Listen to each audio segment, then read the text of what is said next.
In the final months of the Clone Wars, the Sector Governance Decree introduced planetary governors onto each planet in the Republic and incorporated several regiment security clone trooper forces. Along with the creation of the Sector Governance Decree, titles of Planetary Governor and Sector Moff were originally born.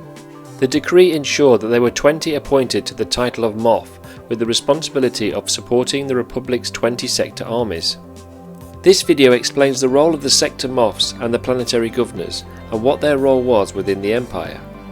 Upon the transition from the Republic to the Empire, loyal supporters of Supreme Chancellor Palpatine's rise were rewarded with an appointed position to a Moff or a Planetary Governor. Out of the two appointed titles, a Moff was chosen by either Emperor Palpatine himself or from time to time an Imperial advisor, whereas the Planetary Governor was usually solely appointed by an Imperial advisor. A Moff, or also known as a Sector Governor, meant they commanded an entire sector of worlds along with its military forces. A Sector Moff reported directly to the designated Imperial advisor and also to the Emperor. With command over a military sector group consisting of hundreds of systems, a Moff was responsible for the sector's entire security. They would always concentrate their most prosperous systems regarding commerce and trade, and was not unusual for them to serve as the governor of a particular favoured world within its sector. For the rest of the sector's worlds, they relied upon communications from their subordinate planetary governors, and also upon reports from intelligence units within the sector group. For each planetary governor within the sector, they reported directly to the sector's Moff. On occasions during the Republic era, ill-thought appointments without regard for the local sentiment created resentment for the natives' world population. Instead, it was the Empire's policy to appoint governors to a world that they were not native to, and therefore deterred them from interfering with local native politics and reduced the risk of civil unrest.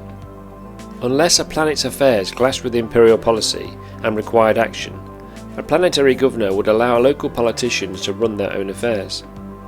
The Empire realised it was unworkable to totally change the governments of thousands of planets, so as long as the governments abided by imperial policies, the Empire could simply maintain a presence to sustain their rule, and allowed them to run themselves under the watchful eye of imperial forces. Keeping in line with imperial methods was extremely important, and were enforced through official imperial orders to planetary governments. This meant they would moderate their own laws to eliminate freedoms, replacing them with imperial doctrines. As the imperial representatives of the Empire's authority, the planetary governors held jurisdiction over an entire planet and any surrounding moons in orbit. If a planet's native government attempted to deviate from an imperial policy, the governor was expected to rectify the policy with local officials to steer their principle of action to a more acceptable adherence to the Empire. As part of administering imperial policy, governors on occasion receive assistance with local negotiations from a section of Imperial Intelligence Bureau of Operations known as the Diplomatic Service Corps, who were an ambassadorial body bringing new worlds into the Galactic Empire and enforcing imperial standards and goals. However, these negotiators were notoriously corrupt and often took bribes from rebel agents. Orders from the Governor's Sector Moff would always supersede the Diplomatic Service Corps due to a Moff's presumably superior knowledge of the specific imperial policy currently being employed. Although a governor could command all imperial troops garrisoned to maintain order, in terms of the political and intelligence arms of the military, their orders were taken lightly by the more specialised branches. Whenever the Imperial Navy engaged in hostile forces inside a governor's system, the naval commanding officers would occasionally consider the advice of the governor if well supported by the regional Moff. But often the Navy felt the governors were too concerned with the welfare of their planet to be much use in a crisis. During the reign of the New Republic, the position of planetary governor was still retained as part of the official government structure, but the title of Moff only existed with imperial factions after the fall of the fractured Galactic Empire.